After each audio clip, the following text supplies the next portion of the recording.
So I am going to show a lot of pictures because pictures are definitely worth a lot, as you said in your presentation, and some videos as well.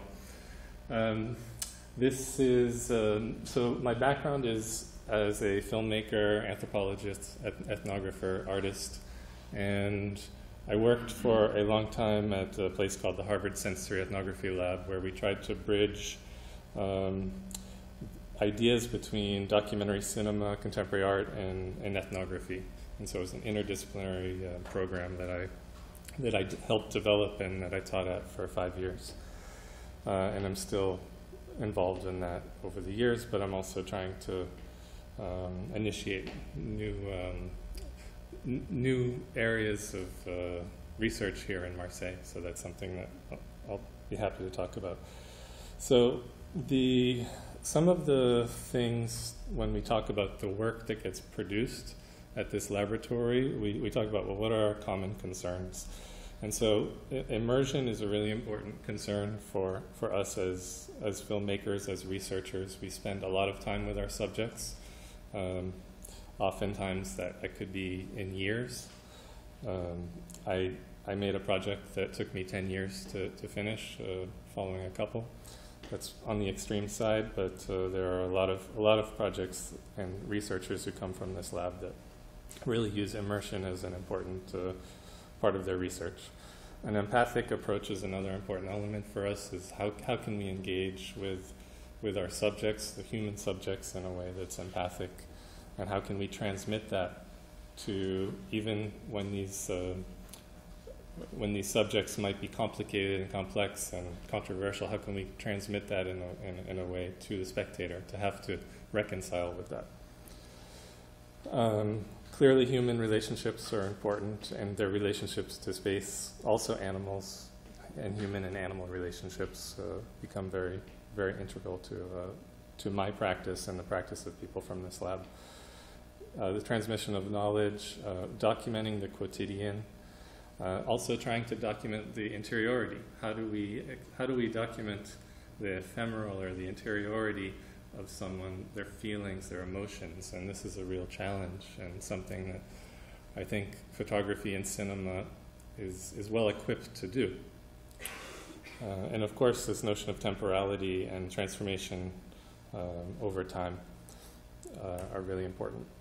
So some of the things that we use in terms of that might be a little bit different from what you all consider a classic documentary film is in my practice in particular, I'll speak more about my practice, is the embracing of ambiguity. So how do we use ambiguity as a device not to confuse and to alienate a spectator, but to allow a space for the spectator to find a little bit of work, to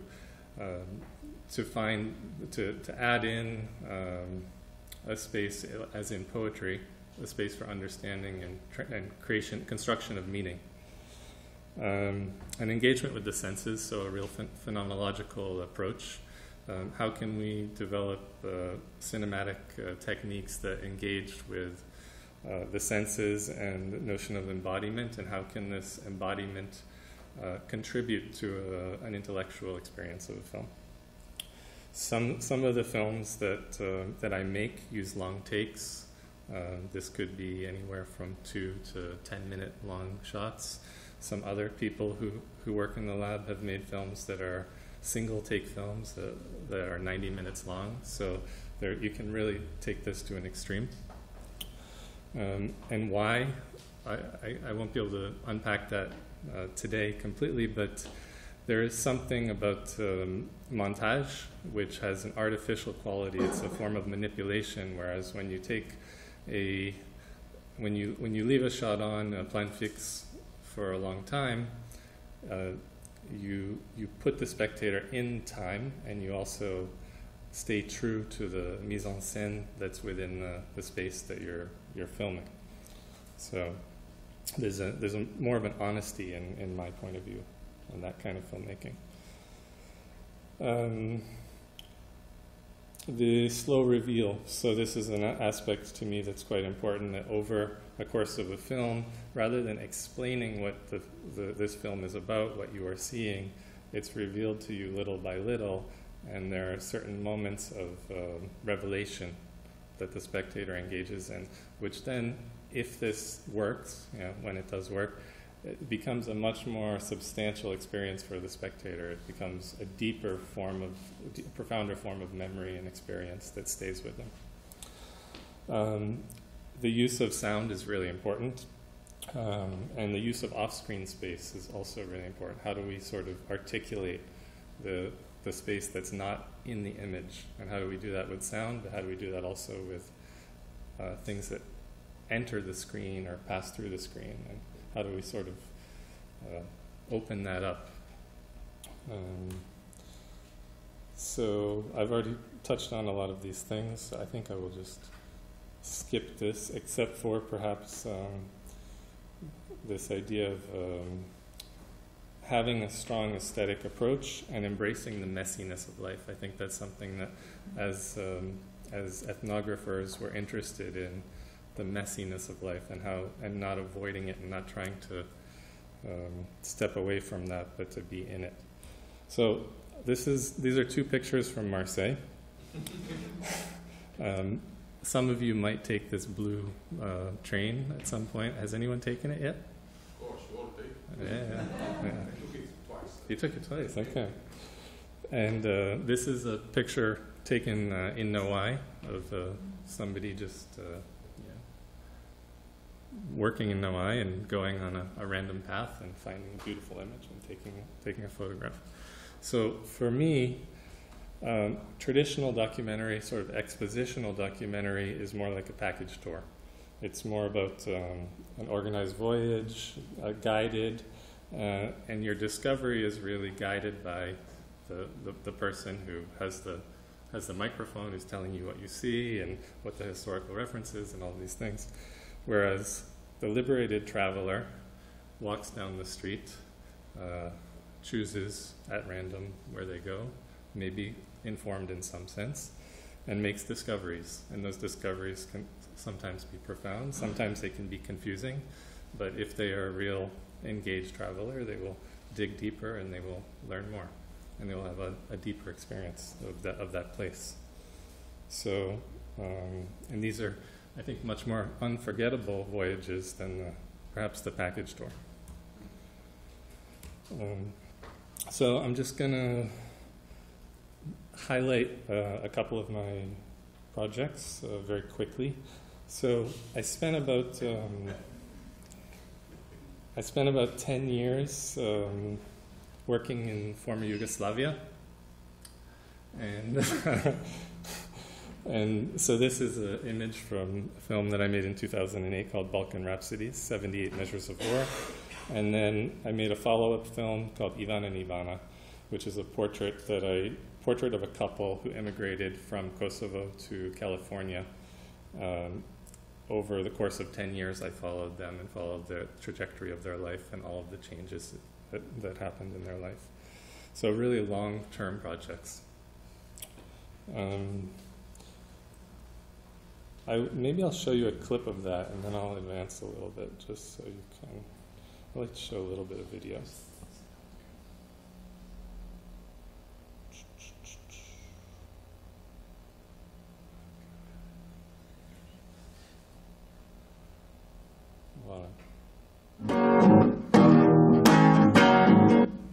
Sorry, this is just like a little trailer.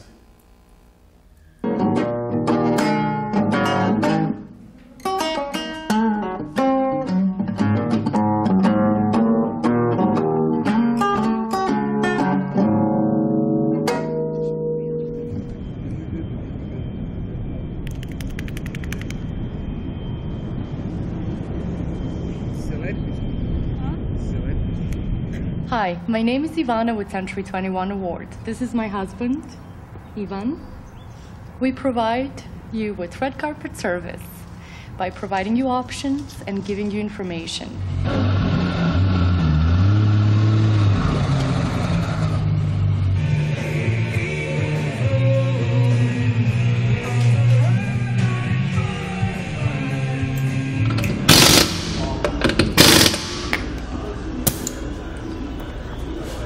I only get paid if you buy something.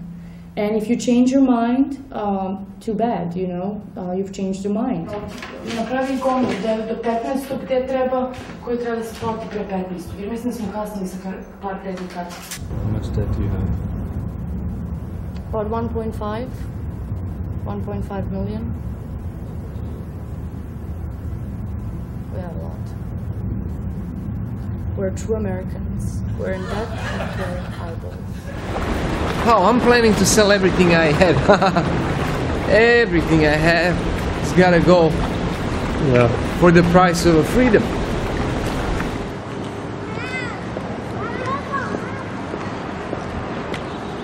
Dear people of America, please, on this number, give us your money, okay? We need your money. I'm repeating, I need your money, people. We hate fucking Americans. We just hate. They bomb our asses for no good fucking reason, and now it's not anymore America. It's the Spanish. We love Spanish.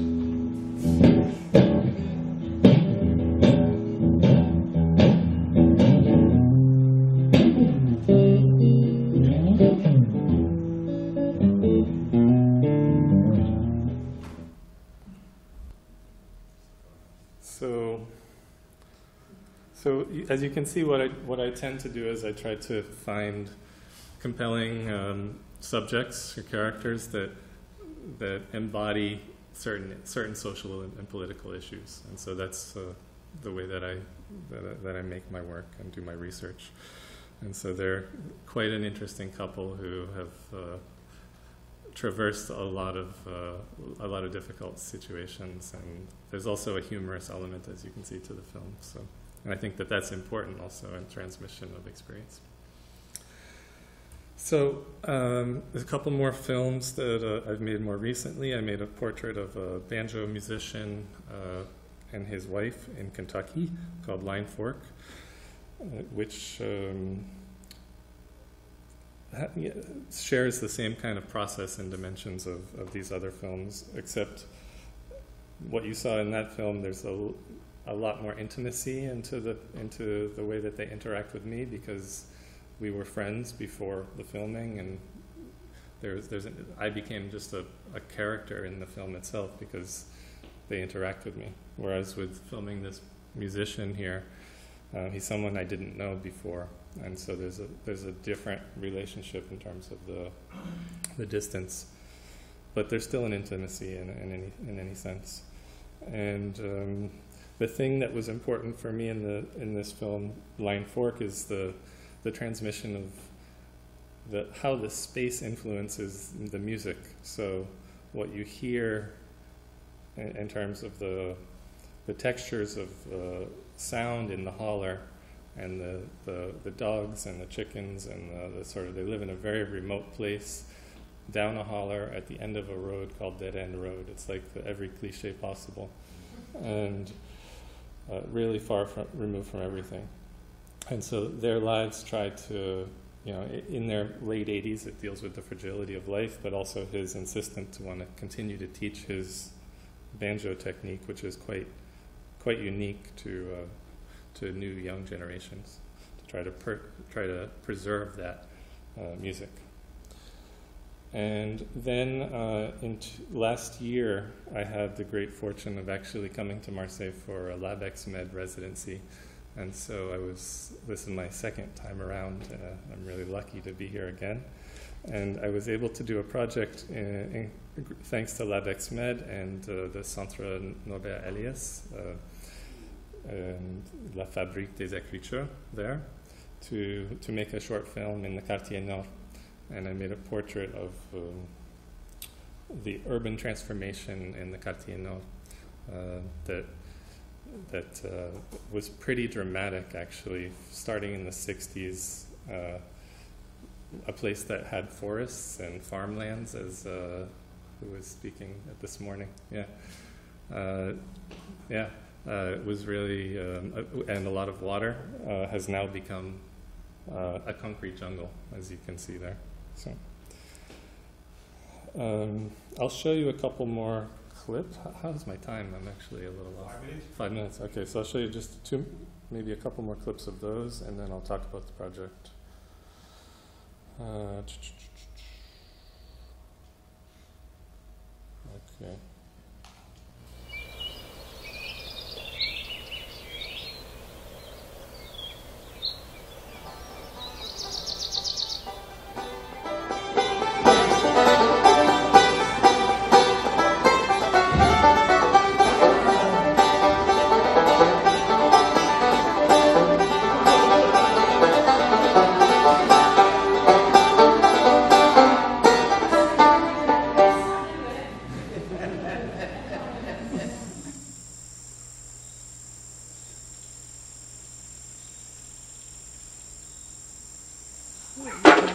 There. All right, now I'll get my oak tree. It may have got too big on Here. it. Oh, he had my pocket. Well, I guess that's sure a way to do it.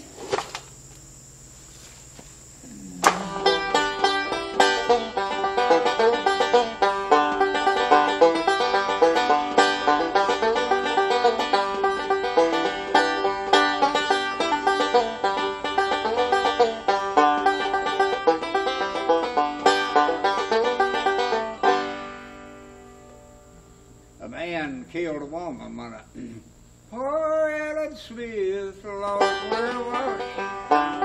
She shot through the heart like cold old town.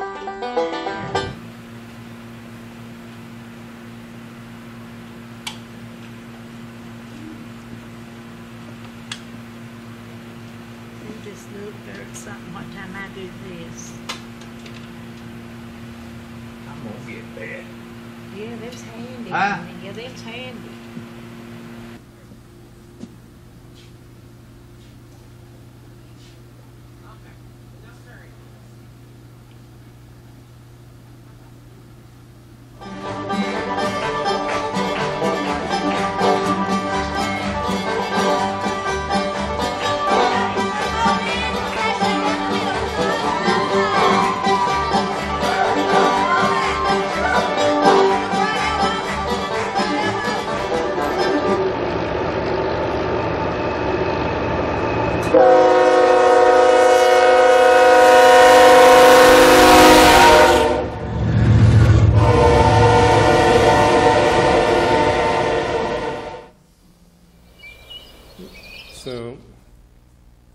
So in these trailers, you don't get a sense for my use of durational cinema and the long take and things like that. Obviously, it's just impossible.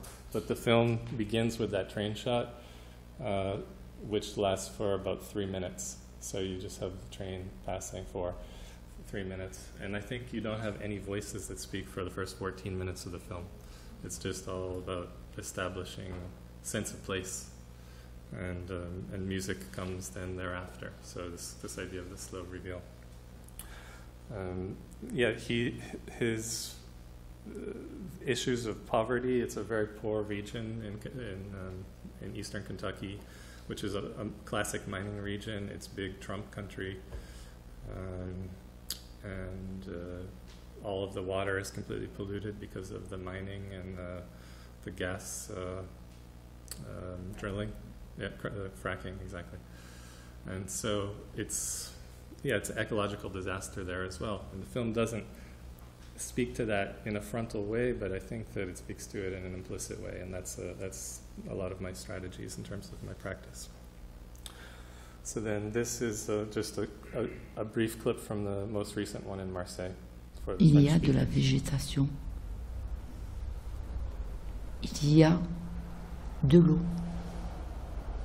Beaucoup d'eau. Et sur le côté vraiment le plus droit, il y a un immense torrent d'eau qui vient se jeter sur la voie rapide. Sur la voie rapide et côté Benos. Mais à l'époque, côté Benos, c'était aussi que de la verdure. Le bâtiment, la cité Benos n'existait même pas. C'était le torrent d'eau et la colline. Et il y a la forêt.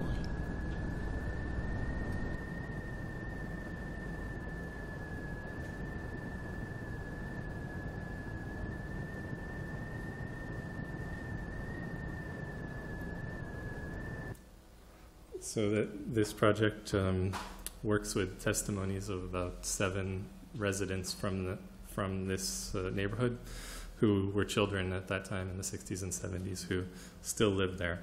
And so they recount their stories, their memories, their visual memory of what that place was like and particular things that happened. And we only see the reality of today. So this is the M2 highway that's under construction. I was able to get access to film on there and filmed in a lot of other little places around that neighborhood. So getting back to... So I also do installation work. I'm not going to get into it, but these are all related to also my Yugoslavia work, which I think I made about 5 or 6 different projects over a decade. And I don't always work in video. I sometimes use objects as well. So the IMéRA research, right now the project is globally called Trembling Lacunas, and the idea is to look at the Mediterranean Sea and the coastline and to try to find some sort of comparative analysis of different aspects of activities that happen in the sea and along the coastline. And as you can see, this is an iconic, beautiful image of the Calanques from Marseille, which if you haven't visited yet, I highly recommend. It's beautiful. But there are some much more sad images of the Mediterranean Sea to also think about. So I'm going to try while I'm here to work on 3 different areas. One is to work with the Aquarius, which is the SOS Méditerranée, which is the ship that is going out into the Mediterranean and trying to save immigrants who are trying to cross over. And so this is an important area for me to try to work on. I also want to look at some other uses of shipping and of transportation. And so here we have, on the upper area, we have the Harmony of the Sea, which is the largest cruise ship in the world. And it does come to Marseille regularly and ports in Marseille. And it, as many of you probably know, the pollution issues of cruise ships is incredible. It's really immense. And I think it's only now being talked about in media, and I think that this is something, and it's causing real health problems along the coastline as well for these ports of entry. Not to mention all the dumping of the detritus that goes into the sea each day. When they're in the deep waters, they have the right to do that. So, and then we have container ships here. And so Marseille is rich in that sense that it has a beautiful coastline of the Calanques, and then it also has the industrial side. It has the Marseille-Fos-sur-Mer, it has the shipping containers, and it has the cruise ship lines, which are relatively new to the landscape of Marseille. So I want to do some filming at sea on these different ships, and I want to also do some filming at land. The container distribution area, the cruise ship welcoming center, and obviously I want to work with immigrants who are trying to find their way to administratively get papers for asylum, to find housing, work, etc. And these are things that I'm going to be searching for while I'm there. So there's Notre Dame with the beautiful cruise ship. And I'm going to do this while at IMéRA in collaboration with this Centre Nobelius. I'm going to continue to work with them on this project. So hopefully this is the beginning of a long-term project. It's really in the research phase and the repérage phase and getting access, but I could imagine 1 episode maybe per year over the course of 5+ years. We'll see. Funding is also an element that is unknown at this point. So thank you.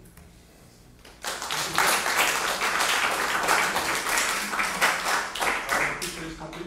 If you have any clarification questions. remark.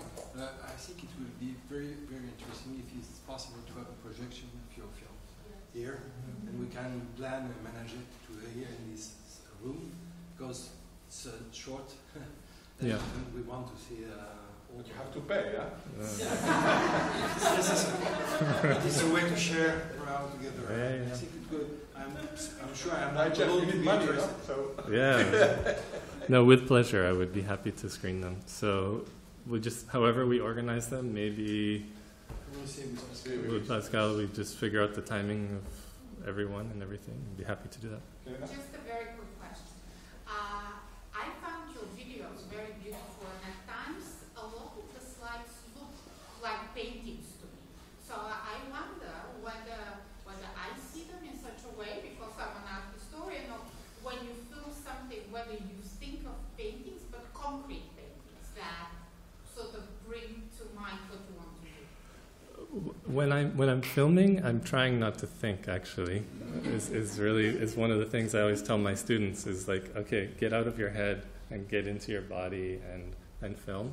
But I have a background. I studied art as well as anthropology, so I'm immersed in the art history, and so of course painting is a big influence for me. And when I frame.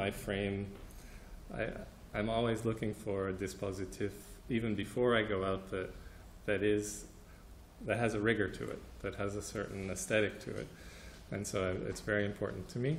But each film has a different kind of aesthetic strategy, in fact. So, but painting, absolutely, you're right. Well, the rule of thirds for me is just critical. So it's funny also, like when I'm on the editing program, sometimes rather than like name an image, the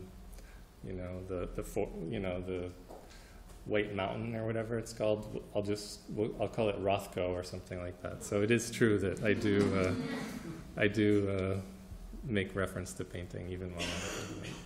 Okay, very last question, and then before lunch. Merci beaucoup. Il s'agit apparemment de ce que vous avez appelé l'immersive ethnographie. Il s'agit d'un travail ethnographique. Et on a vu quelques échantillons de films que vous avez établis, il y a des dialogues, il y a des interprétations, il y a des leçons, etc. Dans ce projet-là, quels moyens techniques, quel dispositif technique vous avez, en plus de l'image, vous allez intégrer pour la construction de ce travail ethnographique? This is all, it's okay I respond in English for you? Yeah? For me, this is a question right now I have to resolve, but and I think with the repérage I'll know more, but what I think I would like to do is to find one or a group of subjects to follow that work in the container yard or on the container ship, and to film them and their lives over the course of months, to articulate these, to sort of do this ethnographic research. And the same would be for the immigrants. I would like to work with a group of immigrants here in Marseille, kind of on a daily basis, how they find housing, how they find food, when they go to the prefecture at 5 in the morning for their paperwork, these kinds of activities. I'm very interested in this. Does that answer your question a little bit? We have lunch and you can continue. Okay. So thank you very much. Thank you.